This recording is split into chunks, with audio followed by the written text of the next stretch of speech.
So how deep was that one? That was about halfway down, suspended. We're over about 80 feet of water. He was in about 40 feet. Oh, okay. 40 feet down. Here you got him. Oh, nice fish. Man, that's a big fish. Yeah, big fish. Wow, big fish. Whitefish, yeah. They are so stocky. Just a lot of muscle. Thick, yeah. Yeah. Yeah, when you clean them, they're all meat. Oh, yeah?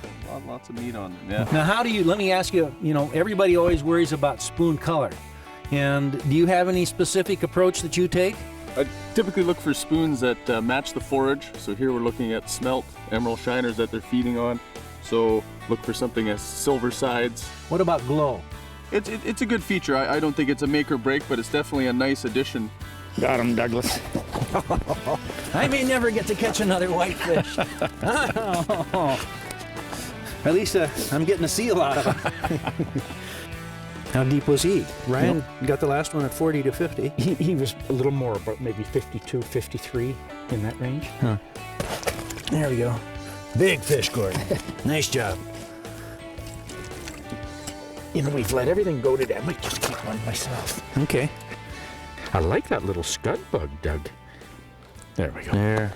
Pretty fish again. Now, we just talked with Ryan about he likes to match the forage when it comes to color, but you also have spoon profile, or basic spoon design, let's say. Yes. Okay, everybody knows the classic Castmaster, which is a very compact design. And now we also have these demon spoons and that kind of spoon, a doodle spoon. They're very, very compact designs. And basically, you lift them and they vibrate on when they're coming up, but then they fall just as accurately down to where they were as before. So if the fish is holding there, and they're very tentative fish, and you do that, and it comes right back down here, the fish is ready right then and there. Doug, you've talked so often about there's two phases for fish.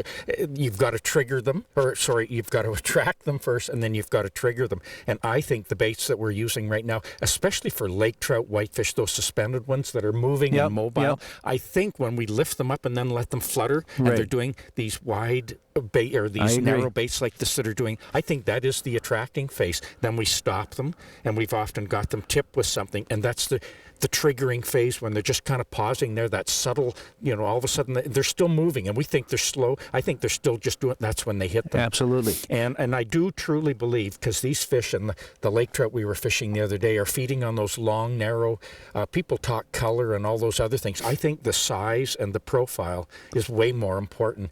And to be honest, you've got that longer one. I think today that is attracting them far more than my shorter one. Yeah, very possibly. That's good stuff. All right, I got to catch a whitefish. All right, I got one.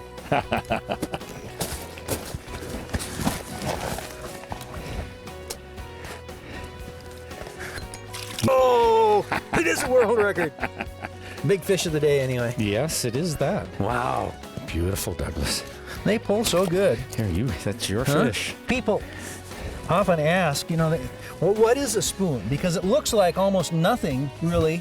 We've talked about it being, having profile and color and all these things and flash, and, it's a very good attracting thing. But in the end, I think it's all about an illusion. Yes. It says all these things to the fish. It says vibration, it says flash, and then in the end, it says not much at all, except bite me, bite me, bite me. Just this little curiosity factor in the end. And the funny thing, Doug, there's so many realistic baits that look absolutely like minnows, and they don't often produce. Absolutely. And you get something that is the generalist, covers all the bases, and they are so superb. We've seen it so many other times in different baits, but the spoon is probably the epitome.